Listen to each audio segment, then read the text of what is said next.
Hello. Assalamu alaikum. Hello. How are you? Everybody.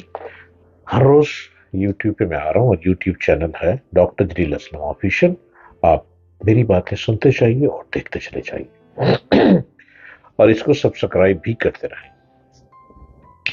मेरे पास आ, चंद कारोबारी दोस्त तशरीफ लाए। बात हो रही थी पाकिस्तान में इंडस्ट्रियल इनकलाब की।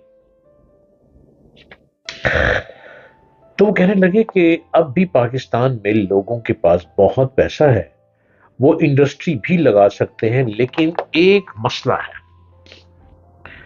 कि पाकिस्तान में हुनरमंद लोगों की शदीद किल्लत है।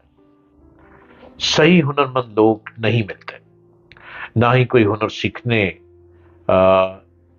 कोई इतना अंडरस्टैंड करता है हुनर सीखने के लिए, ना ही कोई इंटर्नशिप के लिए आना चाहता है। तो खुदारा नौजवानों को सिर्फ डिग्री नहीं, डिग्री के साथ हुनर भी दीजिए। Toyota, Datsun, Hino, Honda, Suzuki, Kawasaki, Lexus, Mazda, Mitsubishi, Nissan, Isuzu, Yamaha, ये तमाम ब्रांड्स जापान के हैं, जबकि शेवरलेट और होंडाई और डेवो जनूबी कोरिया बनाता है। आप अंदाजा करें इसके बाद दुनिया में ऑटोमोबाइल्स रह क्या जाते हैं। आईटी और इलेक्ट्रॉनिक्स मार्केट का हाल ये है कि सोनी से लेकर कैनन कैमरे तक सब कुछ जापान के पास से आता है। एलजी और सैमसंग जनूबी कोरिया सप्लाई करता है। 2014 में सैमसंग का यूनिवी 305 जो इतना रेवेन्यू था, सैमसंग का जो रेवेन्यू है वो 305 बिलियन डॉलर्स था। एसर लैपटॉप ताइवान बनाकर भेजता है, जबकि वियतनाम जैसा मुल्क भी वियतनाम हेलीकॉप्टर्स कॉरपोरेशन के नाम से अपने हेलीकॉप्टर्स और जहाज बनाता है।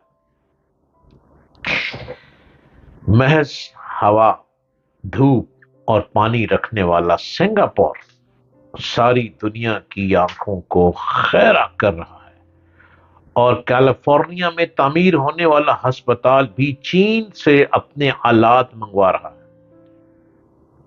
खुदा को याद करने के लिए तस्बीह और जाय नमाज तक हम खुदा को ना मानने वालों से खरीदने पर मजबूर हैं।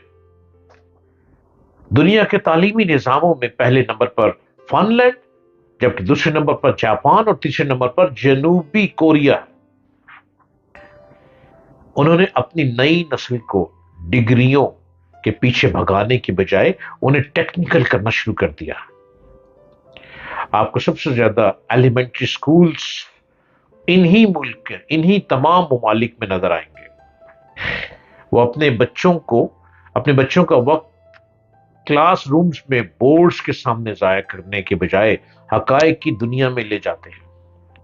एक बहुत बड़ा वोकेशनल इंस्टीट्यूट इस वक्त सिंगापुर में है, और वहां बच्चों का सिर्फ 20% वक्त क्लास में गुजरता है। बाकी 80% वक्त बच्चे अपने अपने शोबों में ऑटोमोबाइल्स और आईटी की चीजों से खेलते गुजारते हैं। दूसरी तरफ आप हमारे तालीमी निजाम और हमारे बच्चों का हाल मुलायजा करें। आप दिल पर हाथ रख कर बताएं, बीईबी, BCom, MCom, BBA, MBA, engineering के सैकड़ों शोबाजात में बेतहाशा डिग्रियां, और इसके अलावा 4-4 साल तक क्लास रूम्स में जीपी के लिए ख्वार होते लड़के लड़कियां कौन सा तीर मार रहे हैं। आप यकीन करें, हम सिर्फ धरती पर डिग्री शुदा इंसानों के बोझ में इजाफा कर रहे हैं।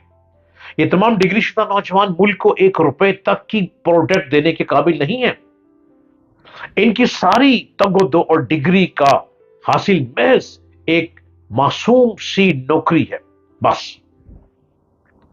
हम इस कदर विजनरी हैं कि हम लैपटॉप स्कीम पर हर साल 200 अरब रुपए खर्च कर रहे हैं। لیکن لیپ ٹاپ کی انڈسٹری لگانے کو تیار نہیں ہے.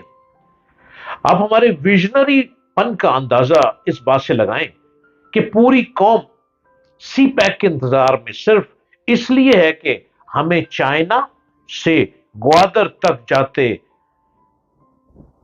2000 کلومیٹر کے راستوں میں ڈھابے کے ہوٹل اور پنکچر کی دکانیں کھولنے کو مل جائیں گی، اور ہم ٹول ٹیکس لے کر بل گیٹس بن جائیں گے.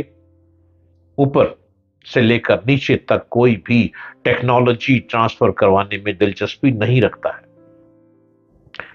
آپ فلپائن کی مثال لے لیں. فلپائن نے پورے ملک میں ہوٹل مینجمنٹ اینڈ ہاسپٹیلٹی کے شعبے کو ترقی دی ہے. اپنے نوجوانوں کو ڈپلوما کورسز کروائے ہیں، اور دنیا میں اس وقت سب سے زیادہ ڈیمانڈ فلپائن کے سیلز مینس، گرلز ویٹرز اور ویٹرسز کی ہے.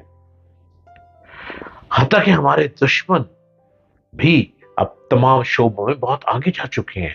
ہمارے ہمسائے ممالک بھی تمام شعبوں میں بہت آگے جا چکے ہیں. آئی ٹی انڈسٹری میں سب سے زیادہ نوجوان ساری دنیا میں بھارت سے جاتے ہیں، جبکہ آپ کو دنیا کے تقریباً ہر ملک میں بڑی تعداد میں بھارتی لڑکے لڑکیاں سیلز مینس، گرلز ویٹرز اور ویٹرسز نظر آتے ہیں. پروفیشنل ہونے کی وجہ سے ان کی تنخواہیں بھی پاکستانیوں کے مقابلے میں 10 گنا زیادہ ہوتی ہیں. اور دوسری طرف لے دے کر ایک مری ہی ہمارے لیے ناسور بن چکا ہے، جہاں کے لوگوں کو سیاہ کی عزت تک کرنا نہیں آتی ہے. چینی کہاوت ہے کہ اگر تم کسی کی مدد کرنا چاہتے ہو تو اس کو مچھلی دینے کے بجائے مچھلی پکڑنا سکھا دو. چینیوں کے تو یہ بات سمجھ آ گئی ہے، کاش ہمارے بھی سمجھ میں آ جائے. حضرت علی کرم اللہ وجہ نے فرمایا تھا کہ ہنر مند آدمی کبھی بھوکا نہیں مرتا، بھوکا نہیں رہتا. خدارا ملک میں ڈگری زدہ لوگوں کی تعداد بڑھانے کے بجائے ہنر مند پیدا کیجیے. دنیا کے اتنے بڑے ہیومن ریسورس کی اس طرح بے قدری کا جو انجام ہونا تھا وہ ہمارے سامنے ہے.